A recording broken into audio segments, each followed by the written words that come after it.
Yes, people, welcome back to GNA TV and Chelsea Fan TV. Ben Jacobs will be joining us anytime. What's going on? Sorry, guys. I don't know why it's doing that. Why is it doing that? Right, I had a bit of I had a bit of a technical issue. I don't know what's happened there. There we go. We're good. We're good. We're good. We're good.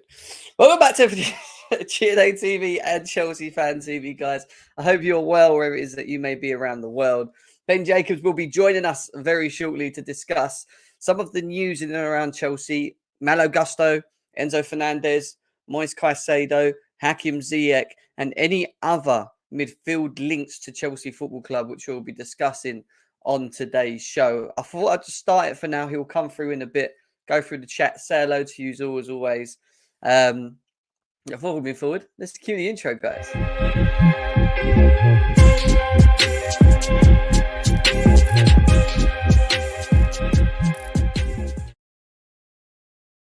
Yes, people, welcome back to GNA TV and Chelsea Fan TV. I hope you guys are well wherever it is that you may be around the world.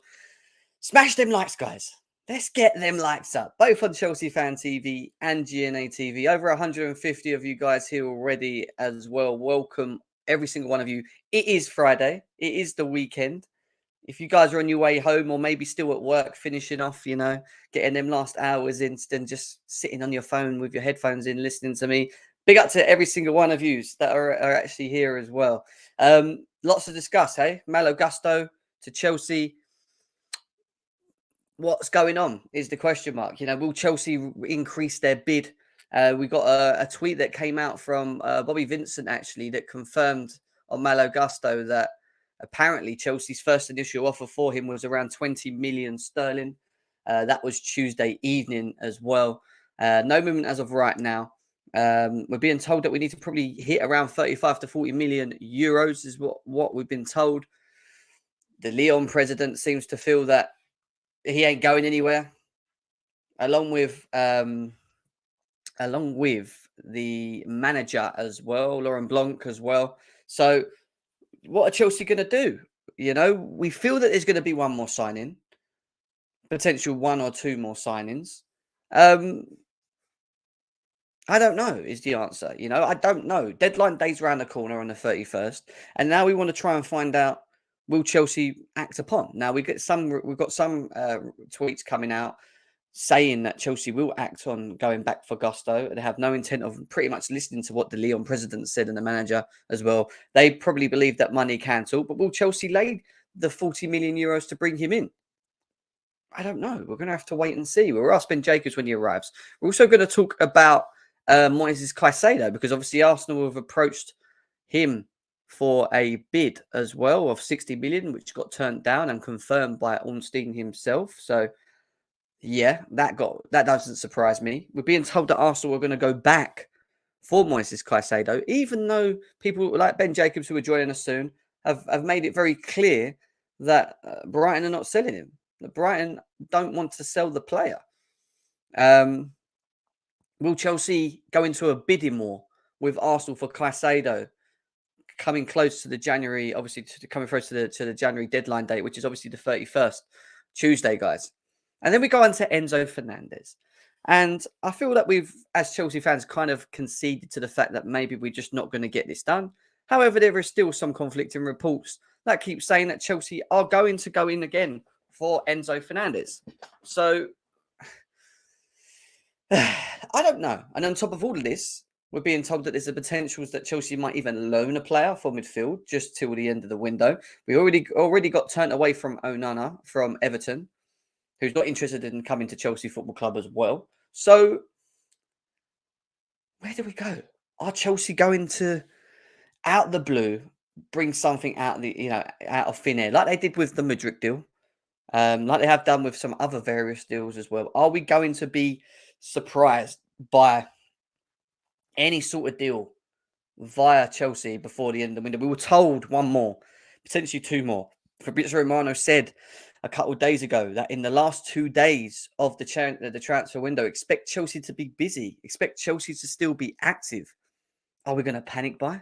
Are we going to look to bring in players that maybe we shouldn't do? Maybe option 3s, option 4s?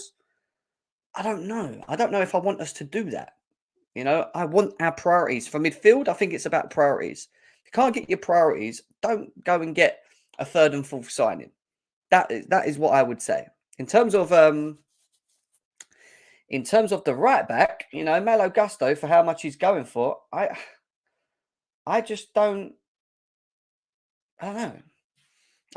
I don't get why we just don't get it done. If the money is that and we need a right back and he's a top quality right back in Malo Gusto, why don't we just lay the funds? Even if Lauren Blanc and the Leon president are saying no, forget it, you're not getting your player. Just get it done. Just get it done. Do you know what I mean? Money talks, guys. And that's what I'm saying. If Chelsea are serious about sorting out their areas, I'm talking about right back more than the midfield at the moment because I'm just not sure the midfield. Go and get it done. What are we waiting for? So we were asked Ben Jacobs when he arrives very shortly. When he arrives very shortly with us as well. Let me put the link address in for him again, just in case he hasn't got it. There we go. Yeah, he's running a bit late. I said I'd start the show, obviously, without him, and he's going to come through very shortly to give us some updates. In the meantime, let's go through the chat. Say hello to everyone, as always. See what you guys are up to. Lee Taylor, big up to you. Leo, nice to see you as well. Matthew, Georgie as well. Nice to see you as well in the house. Ashraf, nice to see you. Gary, Liam Lane, KSA man, what you saying? Enzo, Caicedo and Gusto, because we just have 4 days left. He feels we're not going to get any of them. Big up to Steve as well. We've got Nihan here as well. We've got CFC Stephen too. Big up to him. Nice to see him in the house. Christian, nice to see you. Joseph. Sam, big up to you. Nice to see you in the house. Hope you're good. Courtney, nice to see you. Erin, Ashraf. Jim, would you receive rather Caicedo and Gusto or just Enzo? That's a good question now. That is a good question. And it's a question that on the logical side would make sense to just get Caicedo and Gusto, right? Because they're 2 areas that we need to sort. And if we can get 2 areas in one, then why not? But Enzo Fernandez, and I keep telling you about this guy. Enzo Fernandez is the guy. This guy is a serious player. And if we can, if we don't get him in January, we've got to try and get him. We've got to try and get him in the summer window. I know it's going to be harder and whatever else, but I'm telling you, we will regret it. I keep telling people this. We will regret it if Enzo Fernandez goes to another top European club. And yeah, we don't get him, but we'll see. Big up to John Anderson. Nice to see you. Courtney, nice to see you in the house. Hope we don't panic buy. Gary, nice to see you. David Stevenson as well. I think we will trigger Enzo's release clause on deadline. He thinks there's going to be one more big bang from Chelsea on deadline day. Let me ask you guys this. Do you think we are going to get a midfielder? How confident are you that Chelsea will make a bid for a midfielder? And if you are, who do you think we are going to go for? I'll ask every single one of you. There's nearly 300 of you here already. 8 minutes in. Big up. Ben Jacobs to come on very shortly. He's just finishing off where he is. Rather taking Fernandez. Yep, I agree. Who else we've got here? Zach, nice to see you. Says man like Jem. Big up to you, bro. Hope you're well. Nice to see you in the building. Zibbo, nice to see you. Catman, don't speak. Just pay for Gusto. I think he's getting to that point. I'll be honest, I really do. Seeing you're talking about Dumfries, isn't you? Big up. We've got Matty in the house as well. What a pointless window. Signed attackers, 1 defender, yet no DM and no right back. Seriously, what was the fucking point? Well, that's a bit of a shitty way to look at it, Matty, isn't it? Let's be serious. We know how bad our forward line is, so they've kind of tried to address that and they've done a good job in a short window.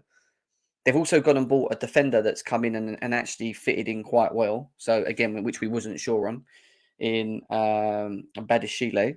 Still early doors, but you know, decent.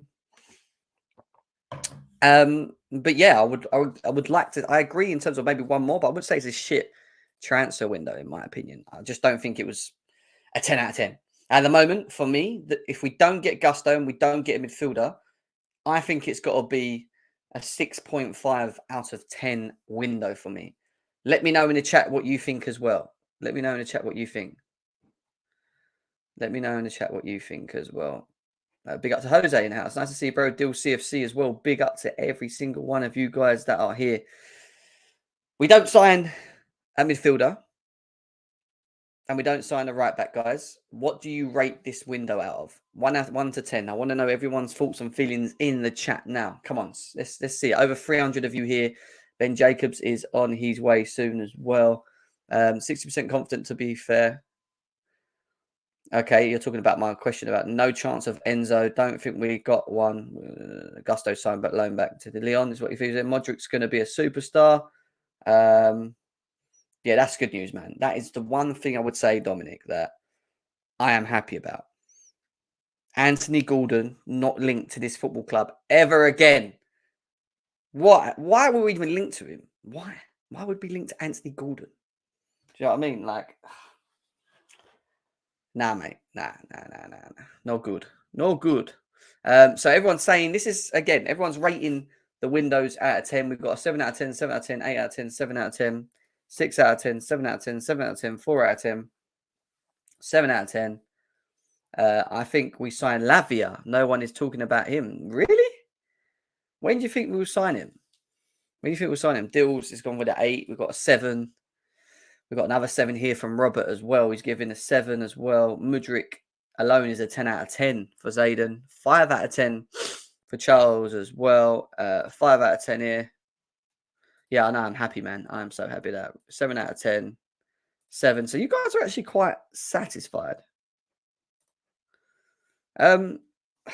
Dumfries is a weird one for me because some people, he's like Marmite. Some people like him. Some people hate him. For what I've seen of him, I think he's okay. I'm just not too sure if he's consistent. And the people that have watched him in Italy say that he's not a very consistent performer, which is shit, really, when you think about it. But yeah, yeah, it is what it is. 7.5 out of 10, 6 out of 10, 8 out of 10. Dumfries, no. Why are all the fans blaming Bowley for our poor squad when under Roman we didn't have a good window in 5 years? That's true. There's quite a lot of facts to that. I agree as well. People kind of forget what the owners took on from the back end of the board, and some of the poor signings that we made. Some still on loan. Some, yeah. Anyway, yeah. Tell you want to go down that route right now, but yeah. Yeah. So, yeah, man. What's everyone else saying? 6.5. Get me a midfielder. Alan Valera is what we've got in here. 6.5. Sign Malo Gusto. Alan Variella. Who is that? Who is that? Oh, is he? Let's have a look. Let's have a look what Fab said quickly. Fabrizio Romano. Fabrizio Romano is supposedly bought something out. Let's have a look. That was 4 hours ago.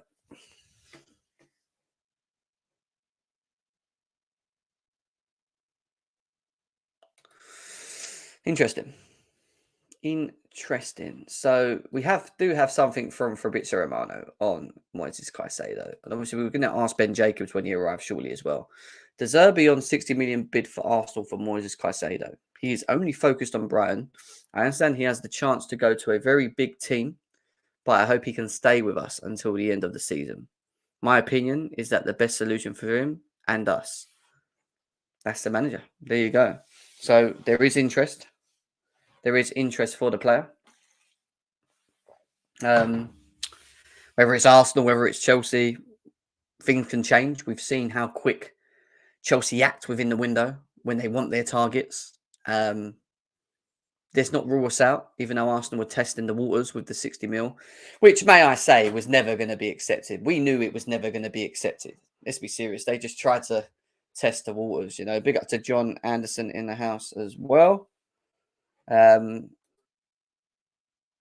If you deep it, this window is similar to the window under Lampard. Signed loads of attackers and centre-backs. Didn't address the midfield, just like the... True, when you think about it. Yeah, you know, we've got attackers again, because the attackers we have weren't good. Yeah, one defender, and we've not bothered about the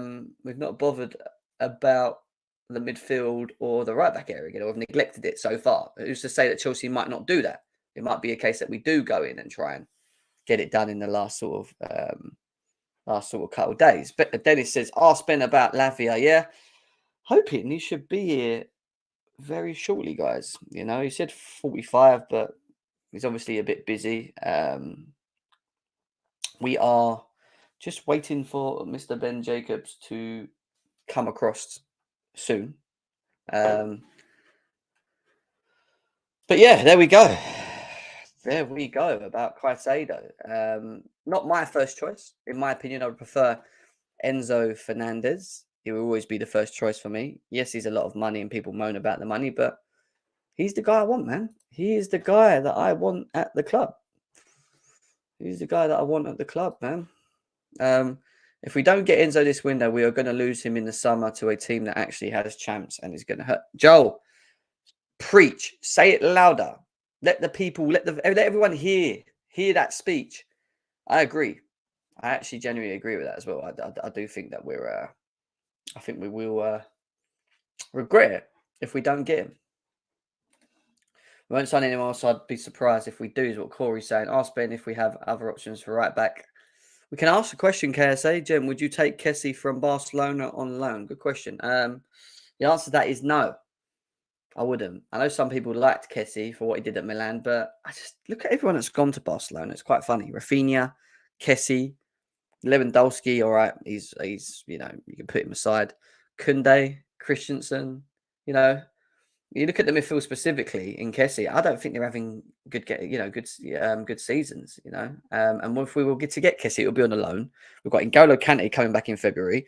We've got Kovacic who's going to return for the Fulham game, and we've got Jorginho that never gets injured. So, and we just don't know what's going on with Zakaria. How long is Zakaria going to be out for Chelsea? That's the other thing as well. We have to wait and see. They're wasting time to get Alvarez and I don't think we'll get Porro because of the relationship between João Felix and him is not good. Chelsea says we're not getting a midfielder. Some people are confident, some people are not confident. Some people think we're going to do it on deadline day. I don't know, man. I honestly don't know. Obviously, it's going to be interesting to see. It'll be interesting to see. Chelsea should get Enzo, but they need to give Benfica 2 players. Well, why I thought that Caicedo might happen was because Brighton were being active with trying to find a midfielder. And obviously they went to Leipzig for their player, Haidara, I think it was, that they tried to get. And that kind of action kind of leads to what De Zerbi's saying here, the manager, because he's saying that there's a big club in for him, but we hope that he stays. So again, he's not even sure. And we read again, he's only focused on Brighton. I understand that he has a chance to go to a very big team. Yeah, whoever that is, Chelsea, Arsenal, whatever. But when you deep the situation, Brighton are trying to run around to get a midfielder, from what we've been told. Why would they do that if they're not worried about losing the player? That's the big question mark there. Alhambra says that it's a 7 out of 10 window so far. We're creating a fluid attack, inverted wingers, and false 9. Nkunku, Felix, Gusto gives options to Reece James as a 6, Enzo 10 out of 10. Oh, look, if we got Enzo Fernandez out of the blue and we somehow pull off Malo Gusto, that is a 10 out of 10 window. Like, you can't get a better window than that for me. I just don't think we're going to do it. I actually thought we were going to sign one more player, and I thought it would have been Malo Gusto, but now that seems to be getting a bit harder. But then again, money does talk, so I'm still quite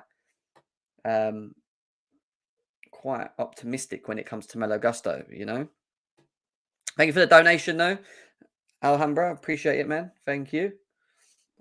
Lee Taylor says it's been reported the Champions League is essential for Havertz next season.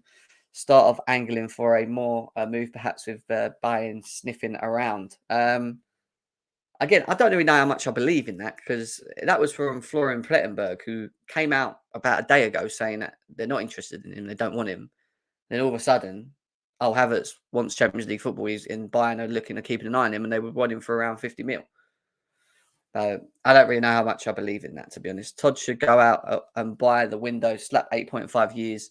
Well, this is the other thing, Blue Star, because this is, if we are going to get slapped with a 5-year cap from FFP in the summer, obviously because of what Chelsea have done up to this point on signing players, then it would make a lot more sense for Chelsea to go and buy one more big player and maybe a right back like Gusto. I'm not joking. I know it would be a lot of money to do, but get it done so you can spread the costs over an 8-year contract. Get it done. Let's not wait to the summer so that we have to then deal with a cap of 5 years, and it then makes it a lot harder for us. Do you know what I mean? It makes it a lot harder for us to sell him as well. So I don't know. You know, we will see what Chelsea do and how we move. The only thing I would say, and I think is very funny, and all of this is that Todd Bowley, Jesus, he is running a bit late. Oh, is it? I thought he was coming a bit later. Oh, right. Okay, cool. Ben, how you doing? I'm good. How are you? Yeah, I can imagine. The transfer deadline day around the corner and you're running around left, right and centre, right? At the moment, I'm imagining. It is busy times, to say the least, but good to be here. Yes, as always. Let's get into it, because obviously I know you're in a bit of a mad rush anyway. So let's start with Caicedo, because obviously I saw your reports on him as well. It's talked around that Arsenal have put a 60 million bid in for him. That's been rejected, which doesn't surprise me. Could Chelsea go into a bidding war with Arsenal for him? I don't know. We just read the comments from the Brighton manager himself saying that there is a big club in for him. However, he's focused on Brighton. What do you know? And what are your thoughts on Caicedo potentially moving away? Well, there's two big clubs in for the player. Chelsea obviously have had the longest standing interest in their own rejected bid, and Arsenal bid more in terms of the fixed amount, but still well off Brighton's valuation. So the situation hasn't really changed a great deal, other than on the new agent side. And from Caicedo's perspective, both are still pushing for a move and not giving up. Brighton are still ultimately saying that the player's not for sale. And I don't think, contrary to some reports, that we're going to see any antics from Caicedo, maybe a few clues. He'll clearly make his position internally to Brighton clear, but we're not, for example, going to see him not turn up for training and try and force the move in the way that Anthony Gordon has just done to Newcastle United. But this is still all going to be about the financials behind the deal. And as I've reported many, many times, dating all the way back to December, 75 million is the target, whereby, if it's hit, Brighton will be forced to have a conversation, because that's their model, and it would be deemed to be such above market value and fantastic business that they would have to entertain some kind of negotiation. Right now, at 55 million or 60 million, there is nothing to any negotiation. It's a formal offer that is rejected, and almost instantaneously, by Brighton.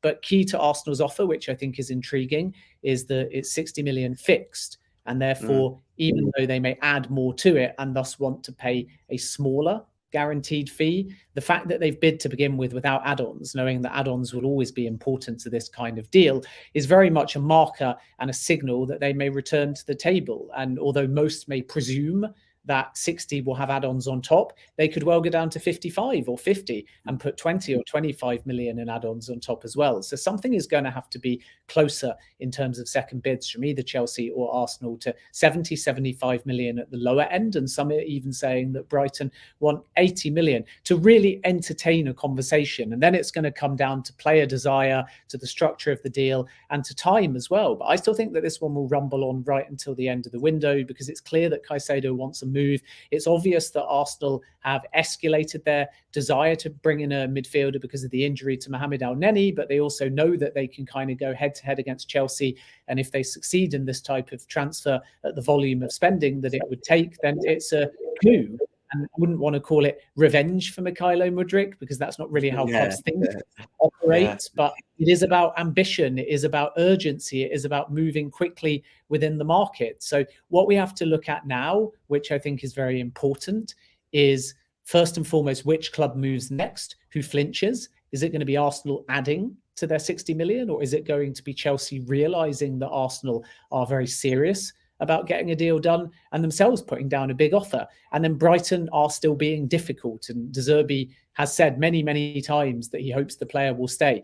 Brighton are only anticipating outgoings being via the form of loans to players in their development squad and nothing else. So there's lots of time left in the context of what it takes to still make an offer, even though it doesn't appear like there's much time left in the window. There's plenty of time for teams to come back in. And what Chelsea and Arsenal would be wary of is if they're both going to come back in, it's only going to inflate the price further and further and further. So I actually expect the next step to be quite a bullish offer. I expect it to be first, and I think that one of the two clubs will strongly consider getting somewhere close to the 70 million and then seeing whether that creates meaningful engagement, because right now there's not really any meaningful engagement. Brighton are not countering, Brighton are not saying no, but if you do this. Brighton are not offering this valuation, even though sources continue to say and have done for months that it's 75 million or more. Brighton are simply saying no. They're letting the clubs do the guessing, the clubs do the work, the clubs trying to work out which direction each other are moving in as well. So I think we're in for a big 24 or 48 hours, and Chelsea haven't given up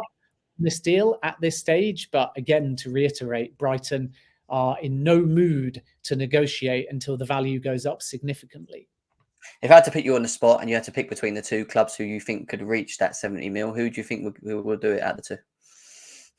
Well, I think both have got the finances to do it. Arsenal ultimately have got that budget, if you like, despite a few signings from Mudryk. And Chelsea, we know, have got 85 million euros hanging around that they were going to put towards Enzo Fernandez. And even since they've signed Mykhailo Mudryk, the fact that they've still held in the last sort of 10 days or so more talks with Benfica tells you that that money's still there, because they know that to succeed in those talks, they're going to have to pay a minimum of 85 million euros, even at the cheapest end of the sliding scale. So we have to be very conscious that it's not necessarily the money that's the problem here. It's the fact that Brighton's valuation is just a lot higher. But in terms of who can or can't afford it, both clubs absolutely can. And that's what makes it such an interesting race. But I think that Caicedo's head has been turned by Chelsea before Arsenal, but Mudryk's head was turned by Arsenal before Chelsea. So that only illustrates you that players change their mind, players have other perspectives. But throughout the last 3 weeks or so,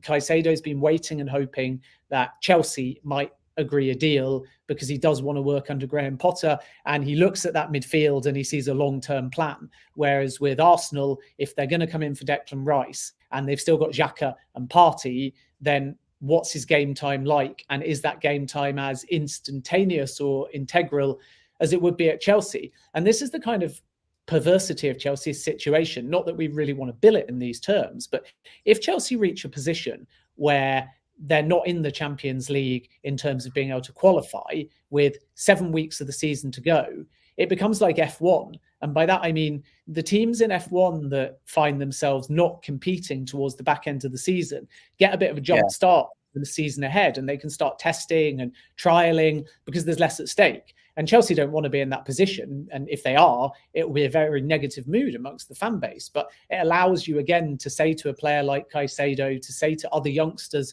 within the team, now's your chance to get a run of games. Now's your chance to bed in until next season. And that might apply to David Datro Fofana. It might apply to Andre Santos. It might apply to players like Caicedo that want to know if they move, they're going to be involved this season, even with a fit Kante or Kovacic or Jorginho, and Gallagher's still there as well. So that midfield is bizarrely in need of revamp, but there's also a fair amount of names and competition there. And I think it's the same at Arsenal as well. So it's going to be interesting to see what the direction of travel is with the actual valuation. My sense is the first to agree a deal with Brighton will be the club that Caicedo goes to, because I don't think that he's got as defined loyalty to either. But Chelsea's interest is definitely more long-standing, and he has already held conversations, as I understand it, with Graham Potter. Interesting. We have to see as the deadline day approaches on the 31st. Obviously, we've got Malo Gusto quickly. We're going to jump on in a second, but just quickly staying on midfield. Enzo Fernandez, obviously, again, we know the stance. Rui Costa's made it very clear. You pay the money or not. We're being told that Chelsea may go in again. If not Enzo Fernandez in this jam market, which don't surprise me, Chelsea could do on deadline day and just lump the money on, depending on what they, the decision they make. Is there any other midfielder targets that Chelsea look on, or is it just either Caicedo and Enzo, or do we know of anyone else, like maybe a Latvia or someone like that could maybe come out of the pipelines in midfield for Chelsea? Lavia, I'm told, is very difficult, and Southampton are in no mood to do business with Chelsea now. It might be slightly different within the summer. I think if they move to another midfielder, it's going to be very similar to the end of the last window, where come the final day, if they haven't got their top targets, they'll suddenly look at either shorter term options or different options at budget prices. And it's kind of quite interesting that there are midfielders out there. Anahi, for example, is about to go to Marseille by the looks of things, and he's only 10 million euros. I'm sure there'll be add-ons on top of that as well, because it's a fantastic bit of business. Weston McKennie can play in a variety of different positions in midfield, and he's somewhere in the region of 30 million euros. And Chelsea have looked at him in the long run as well, but it's Leeds that are closing in on that deal too. So it's very important to stress that it's a moving target at this point, and a club may be considering backup options towards the end of the weekend or the beginning of next week, whereas right now they're dismissing those as targets. So I think that Chelsea realise they do need to get in a midfielder. They don't want to panic or rush, but by the same token, it's a strange window now for Chelsea because they've spent big, they've been ambitious, they've got the fan base excited. Joao Felix had a good hour before he got sent off. Mykhailo Mudryk had a good cameo, but those are ultimately only two halves combined by two players. And in the case of the Felix one, the sending off ended up meaning that Fulham could win that game. So you can look at it both ways. And from the Mudryk perspective, he was incredibly exciting, but it was a 0-0 draw. And Chelsea's problem all season has been goals. So you can get overexcited about the potential. You can get overexcited about the vision. And I'm one of the people from a journalist perspective that's illustrated that aspect constantly. But if we flip it, what were the two priorities, especially once Reece James was injured, that virtually every single fan would say he needed this window? Right back, centre midfield. And what are the two positions that they've not signed with only a few days in the window? Right back, midfield. So this is where Malo Gusto, who's perfect for Chelsea, and also a central midfielder are going to be really important. And there's others on the market too. I mean, Yuri Tielemans might be available. Chelsea aren't really looking at this point, but you can pivot right at the last minute because you can find value in the market somewhere surprising potentially. So Chelsea can't move too fast with what they would construe to be a backup, because if they do, then they reach a scenario where maybe they're letting the primary target, Caicedo, Enzo Fernandez, sweat a little bit. And if they just go and sign somebody else, then it's counterproductive. So don't rule out the fact that clubs like Chelsea are being tactical, and inaction is kind of action at this stage in the window, because you don't want to show all of your cards. You do want to wait an hour or a day and really make that club or that target sweat a little bit if you think that that's the best tactic. And then you know you can still pivot to somebody else that you can get a little bit easier because they're available on the market, perhaps because they've got a release clause you can trigger, perhaps because you've already done the groundwork in terms of maybe will come in for you. So this is where we stand with midfield. With right back, I think that Denzel Dumfries has always been on Chelsea's radar, and then Malo Gusto remains the top target. But as I've said before with Malo Gusto, Lyon not only want to keep him until the end of the season, but more importantly, because Jean-Michel Aulas's comments are always to be taken with a pinch of salt, it's about the valuation. And consistently, I've been told that 35 million, about 40 million euros, has really been Lyon's open valuation with clubs. So the fact that Chelsea are sniffing around beginning at 17, 18, 19 and going up to maybe 25, 26, they're still some way off the valuation. And therefore, if a deal there is to be done, Chelsea are in a weaker position now with less time in the window, where they're just going to have to up their offer out of an urgency to get the player, and then maybe also concede to a loan back until the end of the season, which is counterproductive to perhaps what Chelsea need right now. But if they believe in the player as a long-term addition to Chelsea, maybe they have to concede on that particular part of the negotiation as well. Yeah, and with the Malo Gusto thing, obviously, you know, the president and the manager's come out. Apparently today he's come out, Laurent Blanc, and he said specifically that, you know, I've been told that Gusto's staying. He's one. You know, there's no idea for him to let him go and that. But I agree. I think money does talk, and obviously if Chelsea are going to go and get maybe one more signing in the January window and maybe not be able to sign a midfielder due to the priorities and the values of their priorities, then I don't get why we just wouldn't lay that money. And that's why I just feel with Malo Gusto that if especially from what we're being told, he wants to move on as well. That deal just could not be done, if that makes sense, Ben. So I think it's just about waiting to see if Chelsea actually lay the money. And other than that, I don't think there's much else, is there, really? With Chelsea, it's just Malo in the midfield. Well, I mean, it's quite a lot when you consider that there's only 4 days of the window left. They're chasing after 2 targets. And of course, outgoings as well are worth noting as well. It's not impossible that an offer comes in for Hakim Ziyech, but wages are still a problem. It's not impossible that someone tries their luck for Conor Gallagher.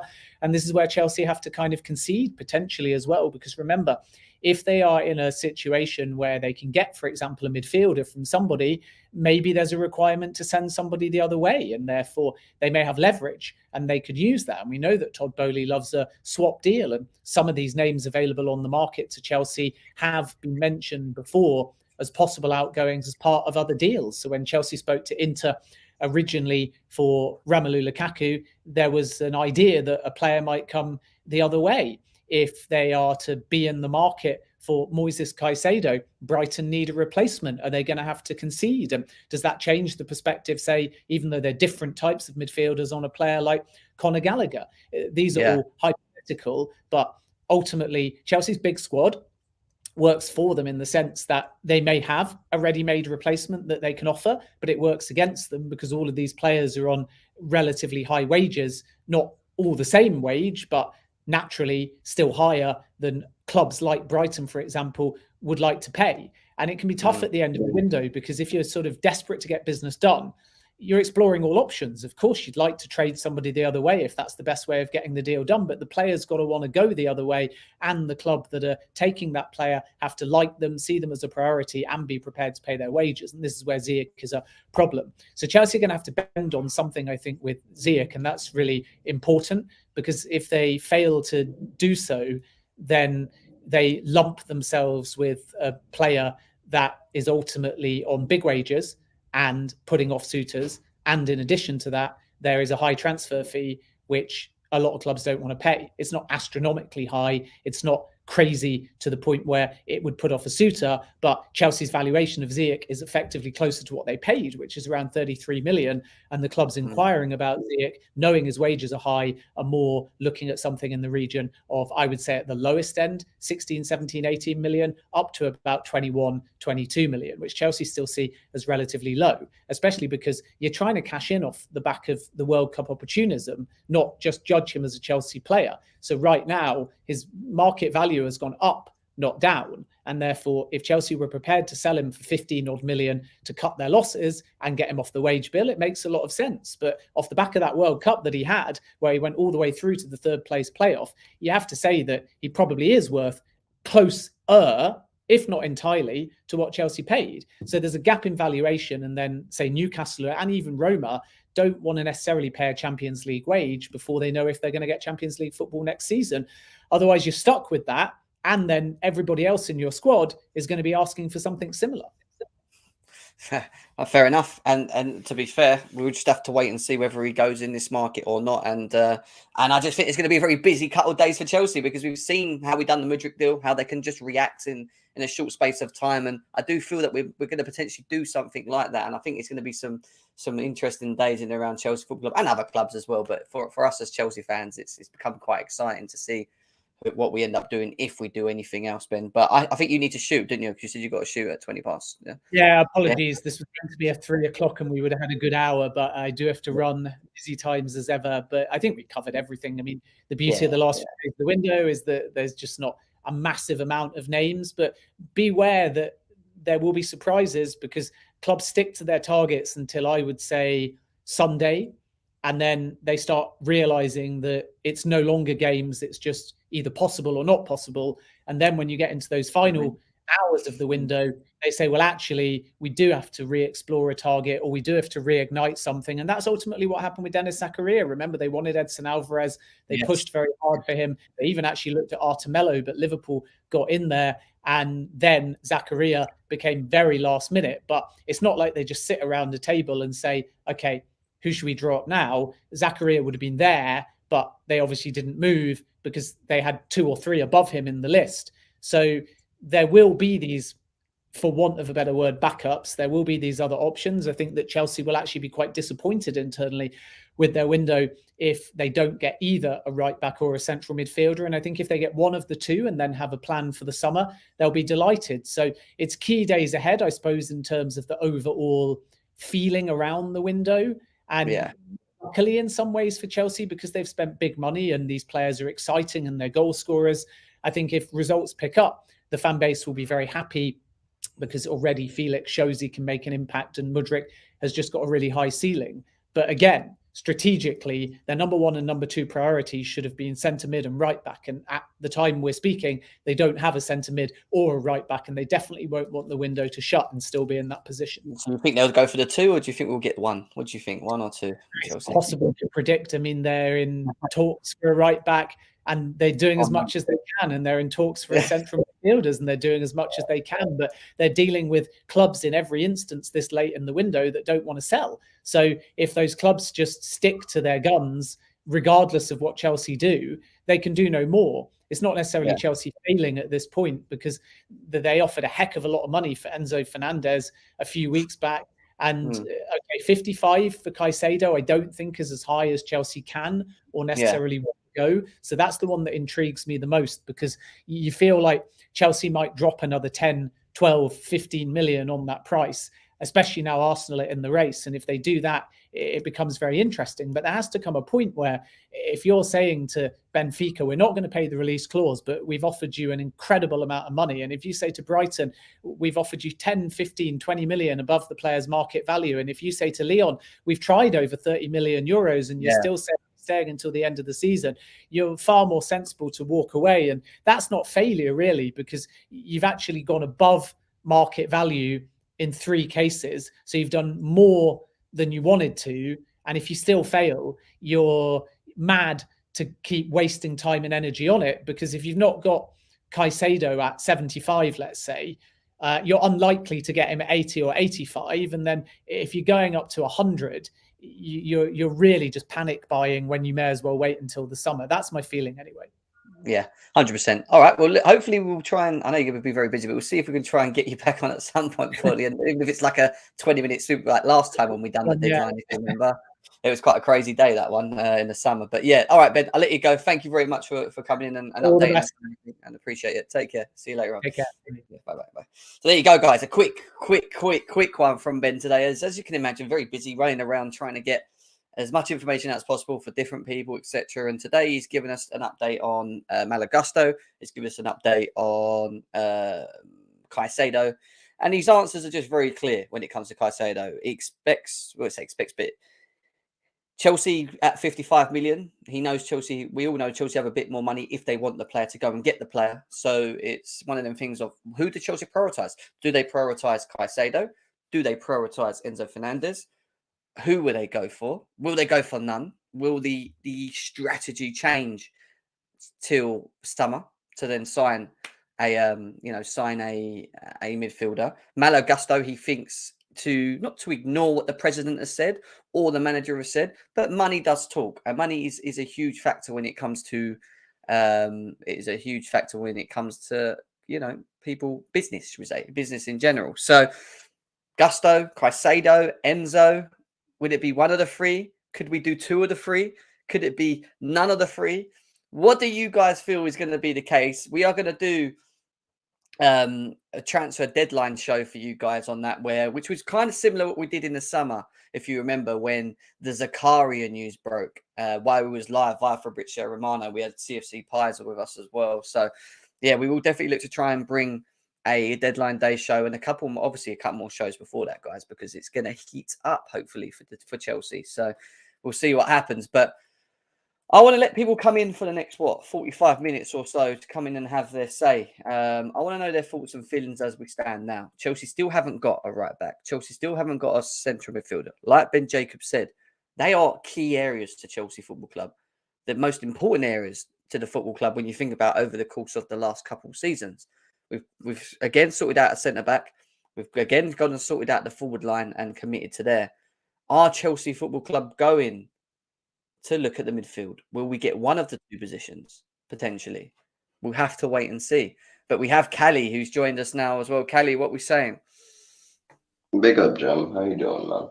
I'm all right, mate. I'm all right. Obviously, no midfielder, no right back yet. Not to say that we're not going to do anything, but time is ticking. What's your thoughts? I guess let me kick it off with this. If we did not sign a single other person by the end of this window, is this window a failure or is this window a success? So I would say for me that it hits a 6.5 because when you look at how bad our forward line is in general, bringing in the forwards is not a bad idea. However, my issue with that is that it's not an issue because in theory we're bringing in players that are dribblers that can create now, which is something I wanted more. It's a player on the forward line that can create, but we also need we also need what I feel is the midfield sorted with a deep line creator, and obviously we know we need two, but whether we get one now, one later, which is what I think we will do.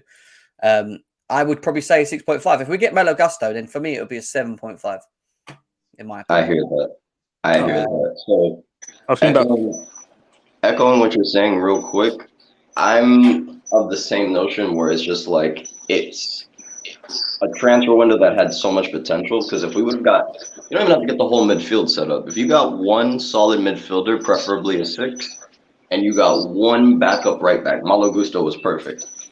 Like he could have been competitive to Reece James. Like it would have been literally a perfect right back replacement. But it's just, it is what it is, you know? So, you think we're going to be able to get through the season with Aspie? We ain't got no choice at this moment in time, bro. What can we do? What is that noise in the background? It sounds like something spinning. Yeah, bro. Someone's alarm's going off, man. Oh, mate, it's doing, yeah. Someone's alarm's going off. Everyone hit the mute. Hit the mute. That's it. Yeah. Whoever's got that horrible noise in the background, Jesus, like, please. That was me because I'm at work right now. My bad. Oh, all right, for you. Big up, mate. Sorry, it's just ringing badly though through the.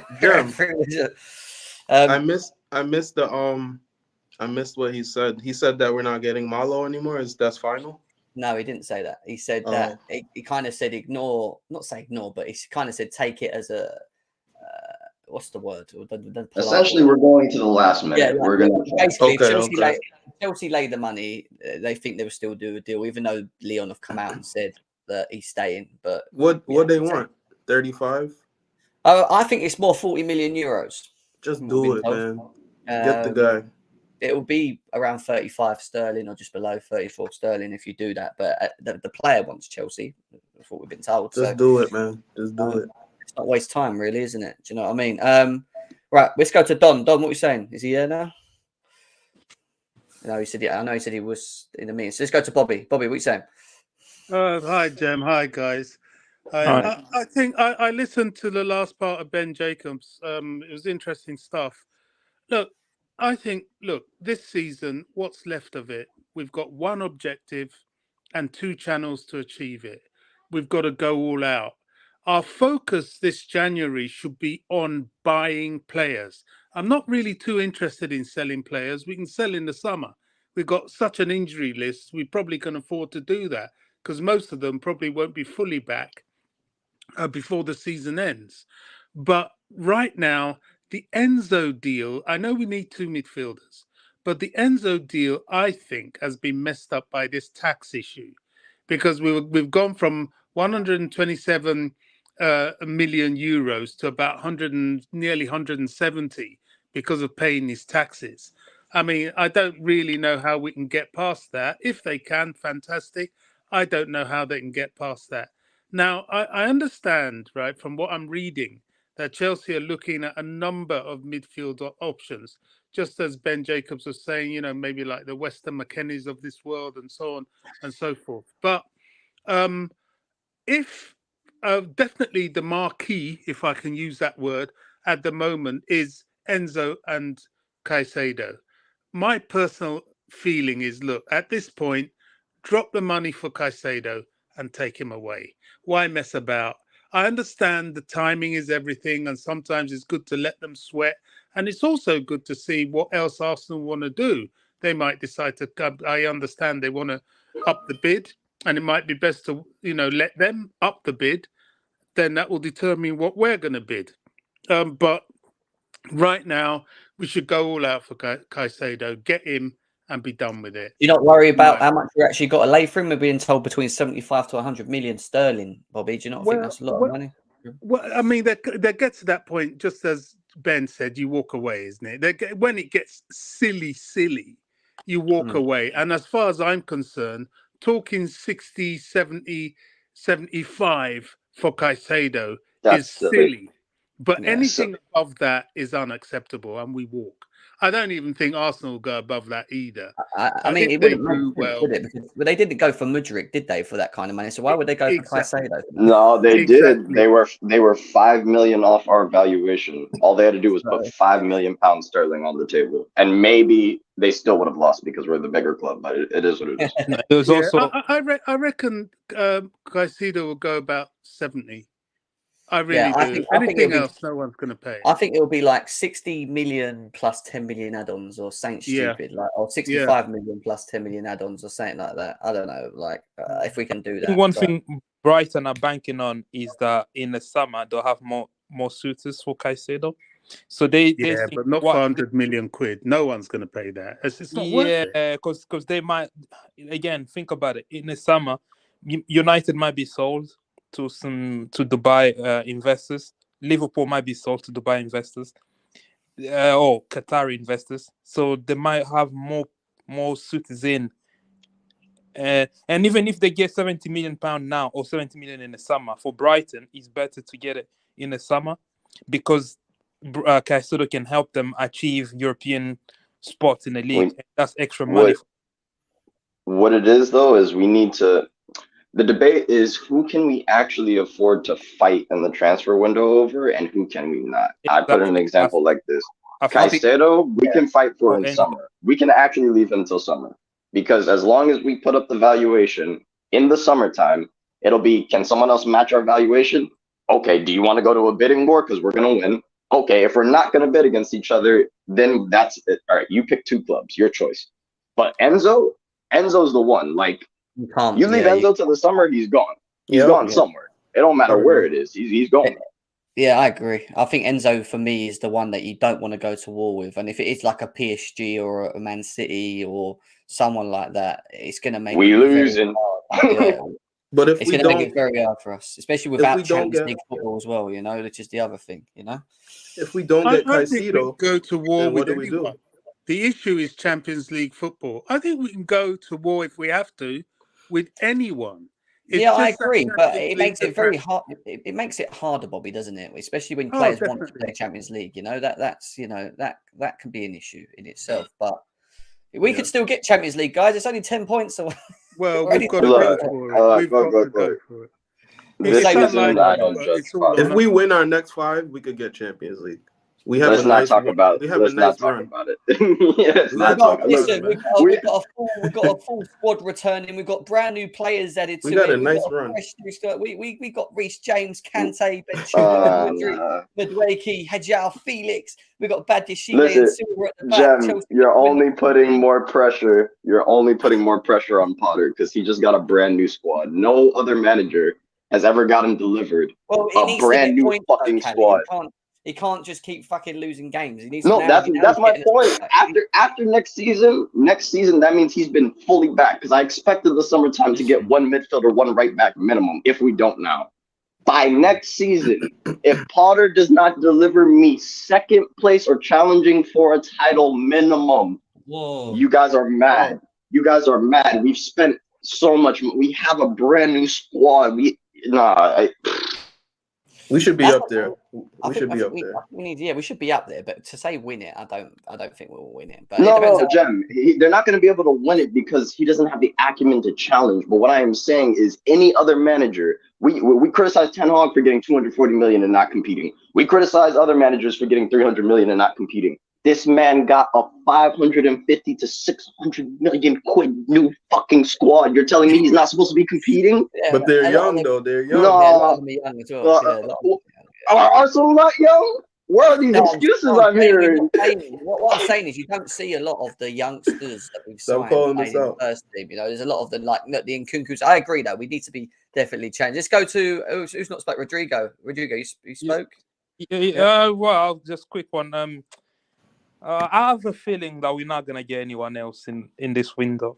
I think that I don't know. It feels like it's too tight to Never get. say never, man. Yeah. It's Chelsea. Look what we done in Yeah. one day. Look what we done in 8 to 10 hours. Hours we got Modric. Chelsea. I think our window has been 6.5. Never say never in football. Yeah, Jem, I think that's harsh to say 6.5. I think I'll give it. I think I'll give it 7.5. Rodrigo, Because what is our main priorities in our team? What would you say are the? I think we had priority in all 3 departments. No, but what have we Nah. neglected? I think we did. I think we had. I think getting a creator up. Right. Let's say we did get Enzo, right, and then we didn't get Modric or João Felix. So you have Enzo creating all these chances for the bums that you have up top. So you have. I mean, that's the problem, though. Half the debate at Chelsea, half the debate at Chelsea is would our forwards be better if our midfield start creating though, Rodrigo. No, we would see better. We would see improvement. But no. What I'm saying is, with João Felix, Modric, Noni, you can create, but differently. You don't have to create through the midfield. You can have a way where your creative come from. I know you want a midfielder, but let me explain this to you. What I think, I agree with what you're saying partly, right? But we build up from the back. We play out from the back. If you have players that can't in midfield that can't play them balls quick enough into your forward lines, it doesn't matter if you've got Mudryk, fucking Mbappe, and Haaland in your team. If you do not feed them the balls quick enough, they are going to end up having the same problems as many forwards have had at Chelsea Football Club. It's going to be annoying. Yeah. So we do need deep line creativity, and it's not just the midfield. Midfield's important, but we also need it from the right back area. When we lose Reece James, we have no one that can create. At least with Malo Gusto, it's another creative area. Then you go to the midfield and you have I don't know, Enzo Fernandez creates there, and then you go to forward line. Now you've got Mudryk who's going to create from his room. You've got options now. It's not just one area can create. It's across the pitch, and that's where you find the balance in the squad. But I think we've done 70% of that. Because think about it. Instantly, right? When a team sees Modric, Felix, and maybe Sterling lining up against them, instantly the defensive line drop. So we can squeeze them. Look at Liverpool. Look at just the Liverpool game the other day. Before Modric came on, Liverpool were pushing on us, right? As soon as he came on, guess what they did? They dropped. Yeah, but you've got to give them the ball quick enough, Rodrigo. If they make a run, but we've got Jorginho that goes, I'm going to go backwards. What are they going to end up doing after a while? I think you can instruct Jorginho to release the ball quicker. That's the problem. Or my dog Mason Mount, who is on the shittiest of forms right now, can't make a pass forward. But the midfield got to get upgraded, bro. When you put it that way, I know what you mean. I know it feels underwhelming. To be fair, yeah, I think we needed a midfielder more than anything actually. If you ask me at the beginning of the window, a right back in the midfield were the two men priority. But I'm not gonna complain having Modric and João. No, I ain't. I'm not gonna complain as well. But we needed all four. We needed attackers as well. You know, you got to take what you could get. If Bowley could get the attackers in the winter, then why not? You know, you can't just say, we need it. Let's not get them. We need this. But you know, my thing is, if we don't get Caicedo, what are we gonna do? You know, who's gonna be the DM? Because we still need a defensive-minded midfielder and a deep-lying playmaker like Enzo. We need two types of midfielders, and right now it's not looking good. We're not getting either of them. Yeah, I hear you. Let's go to 40. 40, what do you want to say, mate? Yeah, give me 1 sec. Let me get out of the way from here because, you know, that's squeaking noise in the ear. What is that? What is that making the noise? So I work for a blood bank. So we have platelet activators, and they got to keep moving. Fair enough, mate. Yeah. My whole thing is this, like if we cannot get Caicedo, just stick Chalobah in defensive midfield, bro. That's my thing. Because having to pay 100 mil. No, Chalobah, yeah. Because he could play. Okay. He could play as a 6. He could be a little bit disciplined than Jorginho can. Just stick him in there, bro. Because 100 mil for Moises Caicedo, that's just daylight robbery, bro. Yeah, anything more than 60. Yeah, I understand he's good, and I know for a fact like he could really help this team. But that much money, I might as well add another 40 and get Enzo and just call it a day. But I still think we're going to make signings in midfield, at least one person, and just get that right back, and we could compete. Because what, it's 10 points, and we have what? We have Felix in, we got Modric, we got Sterling. Hell, I would even play Sterling as a false nine if you ask me. Just stick Havertz on the bench, because that's a lot of pace on the counter. Sterling stinks as a 9. I mean, but dude, how bad would he do reeks more as than a 9. Havertz? That's my thing. You It'll got be Sterling and interesting. Havertz. If you had to pick one going against, I don't know, a Man City, and you got to hit him on the counter, who would you play as your 9? Shit, that's what I'll do. I hear you, mate. I hear what you're saying. Yeah, I get what you're saying about Chalobah, and I've not seen him there enough, to be fair. I mean, we know that he's played there before, but I think with the injury to Wesley Fofana, it made it a lot harder for us to sort of cover that area. I don't really like seeing Azpilicueta playing in any of them areas, really, to be honest. I don't mind him coming off of the bench, but starting games, I'm a bit of an issue for It's me. funny because why don't we just go for Tielemans? Holy shit! Let me see. Till the summer. Did he look good? Yeah, no, I hear Why don't we you. just go for Tielemans? I mean, it might be a lot cheaper. Throw you I don't. 50 quid. Yeah, but again, we're going Onana. for like, the only thing with No Tielemans is panic, guys. choices, man. Like, I don't want us to do that. If we've got priorities, Yes. we need to do. We go for our priorities, not people like we have been doing, like Zakaria, who actually could be half decent, but like just. But that was luck. That really was luck.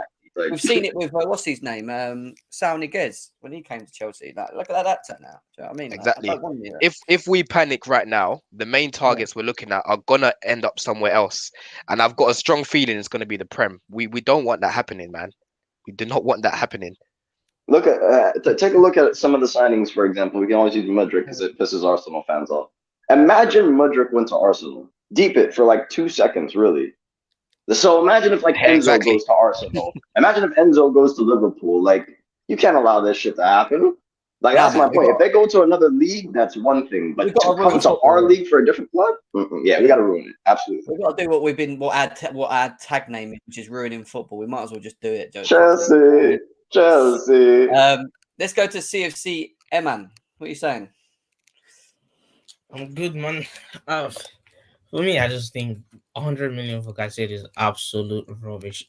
For me, he's a 60 million player at best, because the market is even 60 million is a bit much, but I think the market now is just crazy. The inflation is crazy and whatnot. But 100 million for him, mate, I'd rather not buy any midfielder. And if you heard what Poyer said in his last interview or press conference, he said it wasn't like not too many players would come in or something like that, because you can't get the main targets, and going for plan B when you can get plan A in the summer is just literally. And this season was 10th anyways. Like, what's there to fight for this season?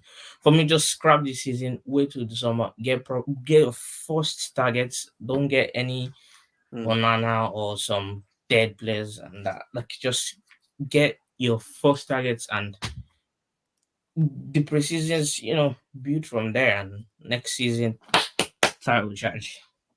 Wow, title challenge. All right, I hear you, bro. I hear you. Thank you. Another one. I appreciate it. You got to have Champions League to be able to get all your targets that's like that. Yeah, that's true. But we Joe, what we'll do? That again is a problem. Like, you saying we have to get Champions League, meaning the players don't actually want to come to the club. Then it's just because we're in Champions League. Like, no. Fight for I agree with that point to an extent, because you see with Champions League, the way I've heard a lot of people talk about Chelsea the past few, like this season, in fact, and Arsenal, the difference in terms of how Arsenal are more attractive than Chelsea right now. I agree with that right now, right? In the short term, yes, they are more attractive than Chelsea, right? But we can still attract players without Champions League football. Like I said to you before, Jem, we never drop out of the Champions League more than a season. Like, football's not going to end after the season, and that's it. We're just a Europa League team. Yeah. And yeah, it's going to make us less attractive. But overall, the long-term project and what we're building, again, we're going to have a completely different 11 as of the summer. Even in the second half of the season, you're going to see a completely different team. So I'm not looking into us not getting the Champions League too much, because Enzo already said, yeah, he wants to come, and there's no guarantee right now that we're going to get top 4. So short term, yeah, we're probably not going to make the top 4, but I wouldn't say that's going to mean that no one's going to want to come anymore. It's also the fact of what we're selling them, because whatever we're selling as the project, we don't know, and we're still waiting to see. He seems to be working. I got you. Give me 2 minutes. They're quite interested in it, you know. So let's quickly read some of these super chats. Reggie_Thoughts, thank you for the donation. Says all this talk about the midfield and creativity when Chelsea's problem is breaking down in the final third because of the Chuckle brothers, Havertz, amount. Again, I partly agree with that to a degree, but at the same time, it's you got to think of what that leads It's the to. midfield, yeah. We have that problem in the first place. So it's not just the forward line. I'm telling you now. I've said this for a long time. Reggie's put another donation in. Big up to him as well. Thank you. He says, would 1,000% play Sterling as centre forward instead of Havertz? He did He hates Havertz. Him in that position, held it up better than Kai. I mean, he just doesn't like Havertz, does he? Obviously, But the problem with that is, oh, sorry. Sterling shouldn't be playing forward. I don't ever want to see Sterling playing as a forward. So but the problem with that is, Jem, is I'll take it over Havertz though. Like no. You need height. You know how we build up. You need height, mate. Long. No more playing. Listen. No more playing players out of position. Let's stop this. Thank you. Let's stop this foolishness. Let's stop. Listen. Bro, we've been having Chalobah at right back, for Christ's sake. No more out of position. Look, it's very simple. We broke financial fair play. We have a glitch in the system right now. We can offer players crazy amounts of deals with amortization. We can only do this now. We can actually walk in at Enzo, slap 100 million on the table, amortize it over 7 years, and literally walk away with the player. Yeah, now, whether Chelsea does it or not, that's up to 100 million. Now they want the release clause. Oh, never mind. They want 120 up front, and I don't blame Chelsea. There's no way I'm on the back of actually not having the 5-year cap in the summer, which is also something that could happen with FFP trying to do that as well. But Ruth, with the donation, you didn't say anything, but thank you for the donation. If you want for this, it just says that everyone Chelsea will try and get what inflated price if we did this to ourselves. We didn't do it ourselves. You don't have to. We've got owners that have got money, I guess. Reggie says, man said height. City won Premier League back-to-back with no tall forwards. Reggie's saying as well. City has there's an inflated price, but then there's extortion. They're trying to extort us. Let's go to other people quickly, guys. So I've got to fly for it. CFC Matty, what are you saying? It's a good long time, my friend, since you've been on here. So let's hear it. I know what you're going to. I actually know what you're going to say before you say it. Matty, Kappa. There we go. Hello, am I on here? Yes, we can hear you, sir. Oh, thank God for that. Right, I'm gonna make it short. I'm gonna make it sweet. Look, it's all well and good buying these attackers, man, but I mean, there's holes in there's a hole that needs to be filled. We've got right back that's a problem, and we've got a defensive midfield problem. You know, it's all well and good buying these young attackers, and it's great, but we've got a hole in FFP. We need to do it now. Otherwise, all we're going to be doing is that we're going to be sat there going, oh, well, we need a defensive midfielder. Oh, well, we can't spread it on over several payments. Oh, now what we're going to do? But we've got all these attackers. I just want to ask, what's the point? You know, we could have bought a defensive midfielder, which would have solved a lot of problems. Because let's face it, hopefully we'll get rid of Bakayoko because he's absolutely pointless. And you know, and at the end of the day, we need a right back, right, to actually at least stand in for Reece James. So, you know, as long as we get rid of most of that attack, because let's face it, Pulisic's out the door, because let's face it, he's been on the stretcher more times than on the pitch. Freaking Ziyech, right? Fair play to him. He turned up at the World Cup. Fair play to him. I just wish he'd just turn up in a blue shirt for a change. And, you know, all we've done is that we've centered all about the attackers when we could have got them in the summer. And we could have had a lot more in the summer. So, you know, and we could have had Enzo on the table. I honestly, I believe Jose Mourinho had it right to Roman Abramovich. Pay the money and don't speak.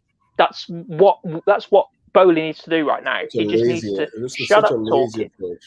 Just such a lazy approach. What? It's just lazy. Like well, think about it, okay? Oh, I thought you meant my thinking.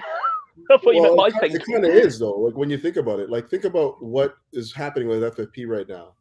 they've changed the rules now. So like you have to basically, it's all about what you're putting into on the pitch now. So right now for the first year, it's 90% of your gross income goes to what's going on the pitch. Year after that, it's 80%. Year after that, it's 70% of your gross income. So you can't just like throw money at things anymore and expect it to come out in the wash, especially because they're changing that little loophole that we found as well. So you have to be thinking about that going forward. It's not about just like just throw money at it and make it work out. It's not that simple, you know. So that's. Can I say something real quick? Yeah, I mean, they have the money to pay the release clause. Why do you think they're not doing it?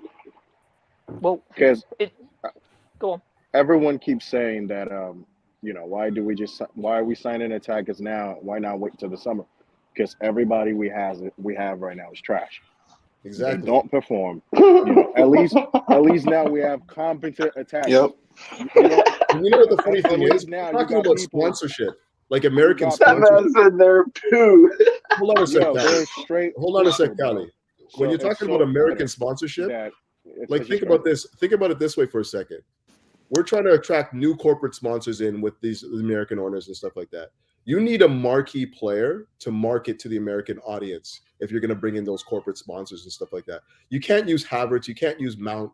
You can't use Pulisic either. To be honest, you need somebody that's dynamic, flair driven, that attracts people to the game, you know, and those are. You can't use Pulisic, can you?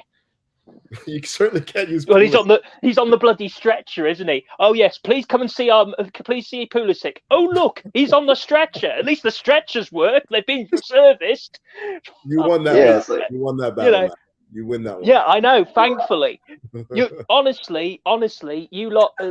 I know people are crucifying me because of my Pulisic agenda, right? Watch Mudryk. Just by one what he will cook, man, and you will forget Pulisic. Honestly, I said this for ages. If you get, you're not saying nothing wrong there. If you get a decent there's nothing attacker, to remember about Pulisic. You're preaching to the choir. You're preaching to the choir. Did you guys see him doing extra finishing trainings on that after training? Yeah, I mean, like that shouldn't be making the waves that it is. Like it's great, but you know, in the end, the thing that was the thing that I like the most about that is that he's scoring for fun with like both feet. Like he was hitting with power with his left and his right. But the video itself is just designed to show that these guys are hard work. You know, like look at him. Well, it's either with Cristiano Ronaldo, and apparently in one of his interviews, he's always got this attitude of always like getting to the top, and to get to the top, you have to work hard. And I like players that want to have that attitude. You know, so his mindset is proper. Yeah, like when they got defeated 4-0 by Leipzig, Shakhtar Donetsk in the Champions League, he came and saw his teammates saying, "Oh, they didn't have the mentality and they were defeated before the match was played and that." And here's my thing too, like we every time we play against a team, we tend to have a lot of the ball with the likes of your Jorginhos without any cutting edge. So yeah, we do need to get an Enzo or a Caicedo, but attack has always been the problem. You cannot rely on Ziyech for shit. Pulisic is always injured. Kai is just floating somewhere in space. I mean, now we have people who can actually ball out. You can see Jorginho can overhit passes and Mudryk can actually get them. We never had that before. People don't hear me, man. Sterling, Mudryk, Felix in the like 10, fucking Nkunku. The attack will cook. It's just if we could keep some of these midfielders fit. Kovacic coming back from injury. Zakaria maybe coming back from injury. Conte, we could do a little, Conte coming in. We do need a midfielder, but the attack was always the problem for the last 2 years. I'm hoping Conte can make a comeback. Because it's like I hear why people say the attack is the problem because we have Conte and Kovacic and on their day, and they have a consistency to be world class. But my thing is, you know, Kovacic has been having injury problems as of recent. You know, Conte's been having injury problems. So therefore, the midfield suddenly becomes a priority. That is why the right back was such a heavy position that we needed filling. It's not because we don't have a proper right back. We have a world-class, possibly best right back in the world in Reece James. But he might be injury prone. I don't want to say it because I don't want to put it in existence, but Reece James might be injury prone, people. And if he is, the only way to make an injury-prone player work like Conte is not to run them into the ground when they're young. You get proper depth so that they compete, they have rest, and they are literally able to cope with their injury I prone just wish body. we had Zakaria back. At least if we had Kante coming in and you had Zakaria, Jorginho, and Kovacic, it's like you lose one. We always end up only having 3. I've noticed, and then sometimes 2. It's never like 4 available, is it? It's frustrating. Jem, when is the last time we've had use 4-3-3 just to make it simple? When's the last time we've had a proper 4-3-3 with proper 3 sets of midfielders, proper sets of defenders, and proper set of attackers? Sorry. Just take a thought. Sorry. No, not even sorry, because that was a hazard carry job. I'm being dead serious. That was a competent midfielder, if you ask me. Kovacic in his prime, Kante, Mount, and then Jorginho. That was a midfield 3 that was competent as far as and the man created Mount in it. That's crazy. How does everyone feel about the last couple of days of the window? Obviously, deadline day's Tuesday. We'll be doing a deadline day show, guys. Make sure you're smashing the likes. Still over 650 people in the chat as well. Smash the likes. I have Bowley's number. I'll give him a call. Make sure you give him a call, bro, and get him to get Enzo Fernandez, especially. What are you guys feeling in terms of the business we're gonna do? Do you still feel that we maybe get 1 or 2? Do you think it's 1? Do you think it's 0? Like, and if you do think we're gonna get someone, who do you think we're gonna get as well? Basically, Thunderberger from Sheffield United. No, I think we're gonna get Malo Gusto. I think we're gonna get him at right back. I know, what was the first bid? Like 20 million we went in with or something like that. I know they want 35, 40 now. I know that's double almost, but I think Bowley will do it. And then hopefully we bring in a midfielder, but I understand why we're being delicate with the midfield because we actually want to get it right. So hopefully we get it right. Fuck it, I'll run it real quick. Look, the thing I'm actually most excited about is the future, as crazy as that sounds. At first, I really thought Bowley was moving with no sense of purpose, and he sort of was, being his own director of football, things like that. You can see that's how our summer window, we had some of those signings that aren't playing out properly.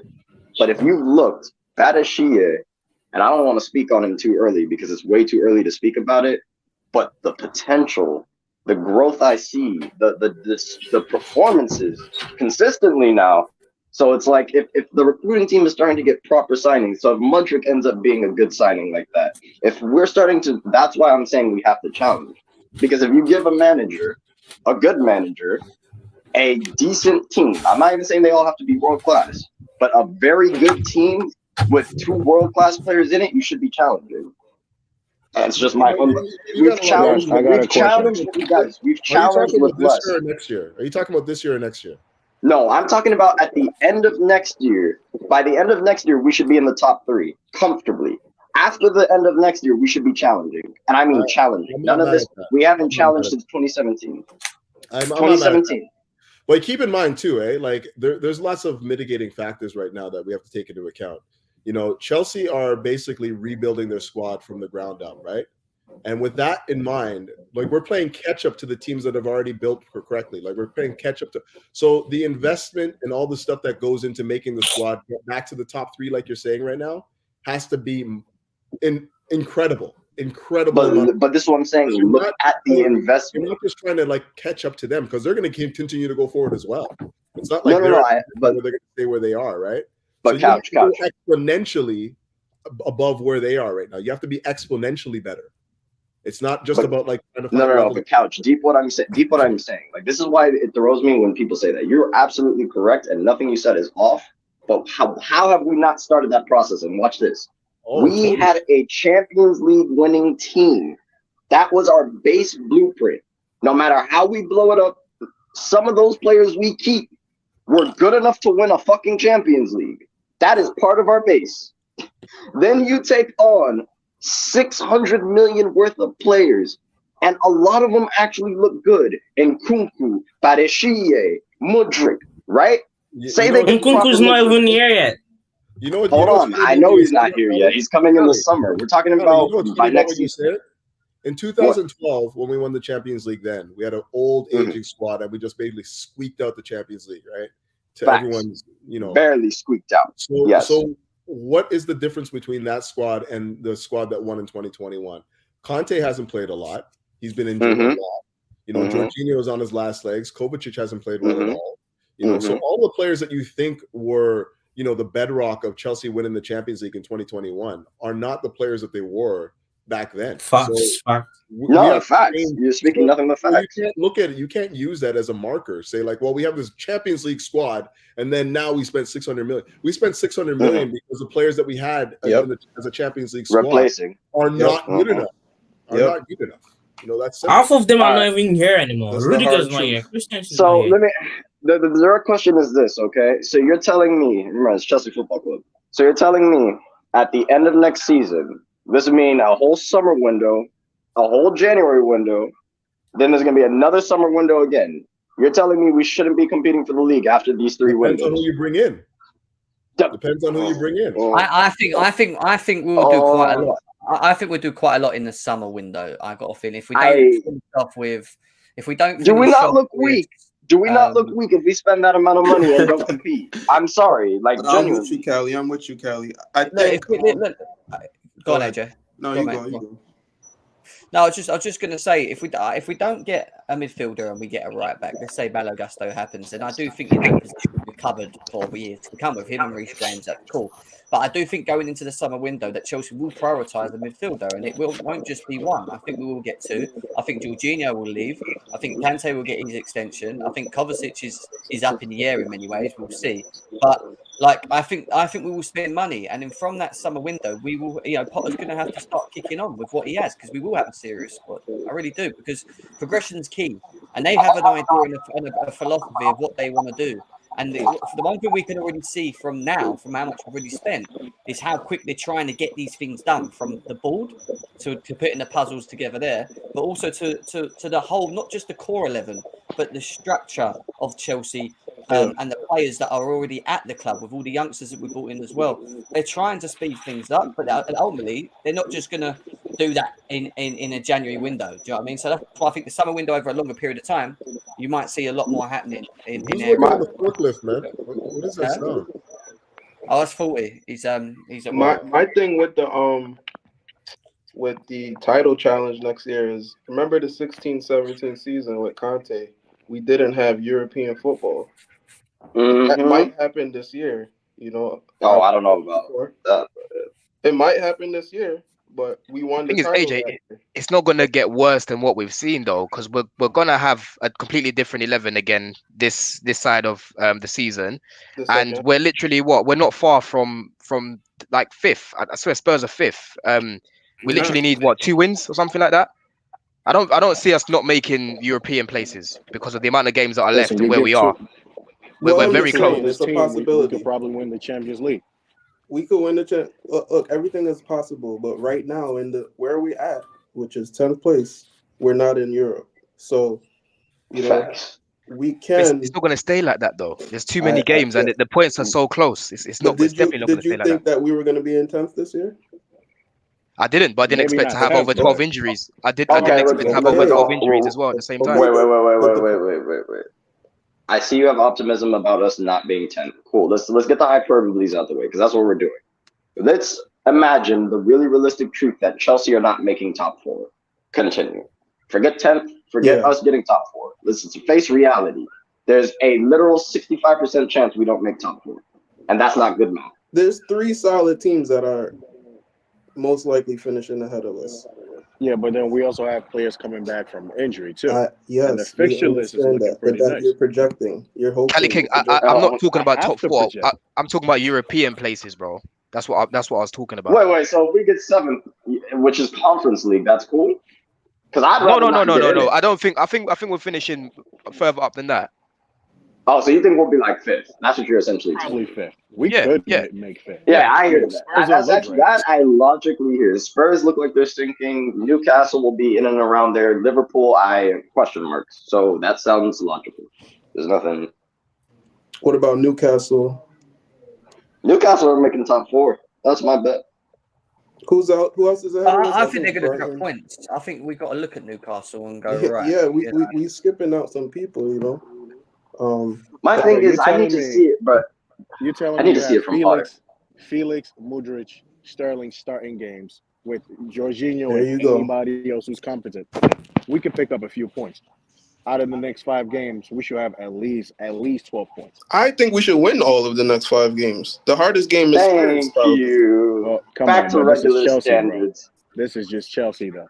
Can't win off. He's right. They always have to. They always have to fuck it up for you, you know. We'll finish. It's a Chelsea I thing. think we can win these 5 games. Yeah, we Yeah, should I be just able think to that win the these 5 games. expectations now. If you look at the 5 games, if he's saying we should make it 4, Well, I we mean, should win all these 5 games.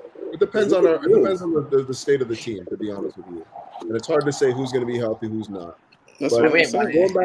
going back to just like what we look like going forward, I still think that what we have to take into account. And I remember I said this to you, Jem. Every window is an opportunity to improve this club, and we have to take every window as an opportunity to do that.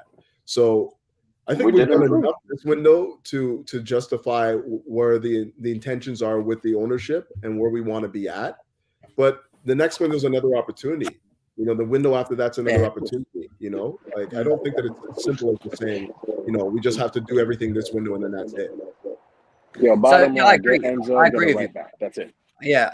I agree with Couch. I don't think. Yeah, I think we have to take advantage of every market that we have available. We've done that by doing what we have with the forwards and making the decision to sign them now. Fine, that's what they've decided to do. But the midfield and right back area is going to be very key to see what if we do anything before deadline on Tuesday. But we've got Fulham, West Ham, Dortmund, Southampton, and Spurs in February. So that's our months of football. Oh man! So before we go into March and we play Leeds, so I ain't going that Let's far. just Looking at a month of time. So we should beat Fulham, but you know, at home I expect that's us top to. 4 right there. Yeah. Those 5. listen. All we West need Ham to away. do. It's not easy. Back the team for those first 2 games. That first Champions League game, that game against Fulham. All they have to do is put 2 wins in. That'll change the mood in the club. Well, by the time we get to people will start to, you know. Yeah, by the time we get to Dortmund away, we should have Reece James playing. He would have played at least had minutes in both of them games. Ben Chilwell, maybe not. We'll see. Maybe West Ham onwards. You know, Fofana's back in between. I'd say probably. West Ham. We lost out on Gordon to Newcastle. Breaking news. We love to see it. We love to see it. That's great, man. I'm happy for that. No links to Gordon anymore is like a blessing in disguise, 100%. And then we're going to the Champions League, and that's going to be an interesting one because they're not playing great, Dortmund themselves, and I think it's like 2 teams that are really not in great form. And then you've got obviously Southampton at home, which again, I'll be honest, I expect us to win. And then Tottenham away is a derby, you know, but you know, you just never know with Tottenham because we seem to always have one up on them. But we'll see.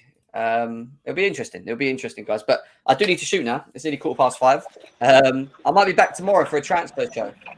So it depends what Chelsea do in the next 2 days or so. So I will try and see if we get a show on over the weekend as well, and discuss more on transfers. Obviously, deadline day we're doing a show, transfer deadline day show. We'll have a couple of people on and stuff. It'll be a bit like last time when we done the summer transfer deadline day. So it'll be a very busy one. And let's see what Chelsea do, guys. Let's see what Chelsea do in between that period. Chelsea are back next week, Friday as well. So we'll be working our way towards that match preview and talking on the pitch again as well. So, guys, take care of yourself. Thanks everyone that joined Smash them today. likes, people.